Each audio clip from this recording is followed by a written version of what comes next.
Les spéciales de l'info sur Sensation. Nous sommes toujours à Saint-Quentin en Yvelines, à l'approche du départ de cette dernière étape du Tour de France 2023. Je suis désormais avec Michel Callot, président de la Fédération française de cyclisme. Bonjour. Bonjour. Alors pour commencer cette interview, quelles sont concrètement les missions et les objectifs de la FFC ? Alors les missions de la fédération, on est une fédération délégataire, donc ça veut dire que notre première mission c'est de développer le sport cycliste partout en France. Et le sport cycliste, il est multiple aujourd'hui, c'est la route, c'est la piste, c'est le BMX, c'est le VTT, c'est encore de nouvelles disciplines, le gravel par exemple. Ça c'est évidemment notre mission de base. Et puis bien évidemment, comme il s'agit de sport, il s'agit de performance. Et la deuxième mission assez naturelle, c'est d'essayer d'amener des jeunes athlètes vers le très haut niveau et pour les meilleurs d'entre eux, vers les podiums internationaux. On est ici au Vélodrome national. Est-ce que vous pouvez nous en dire un peu plus sur l'histoire de ce lieu ? Pourquoi avoir choisi de le construire ici, à Saint-Quentin en Yvelines ? Alors c'est une vieille histoire. En fait, le projet du Vélodrome ici remonte à la candidature de la France pour les Jeux Olympiques de 2012.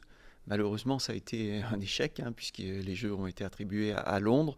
Mais cet équipement a résisté finalement à cet échec. Et la collectivité ici, l'ensemble du territoire, la région, le département et l'État se sont mobilisés pour que ce vélodrome voie le jour et puisse être intégré dans une prochaine candidature, ce qui s'est passé avec la candidature pour 2024. Vous parlez du département, justement, quel est le lien entre le vélo, le cyclisme et le département ?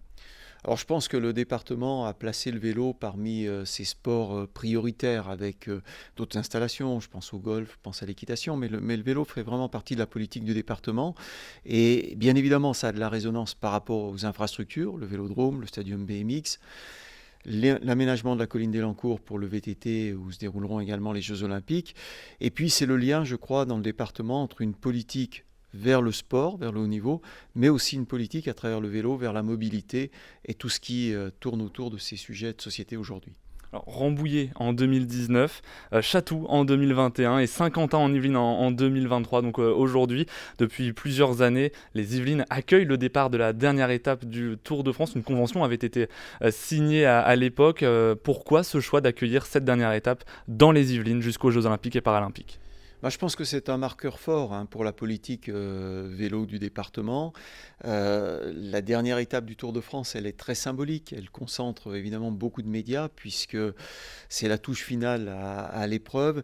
Et puis il y a ce lien naturel avec Paris puisque l'arrivée se fait traditionnellement sur les Champs-Élysées.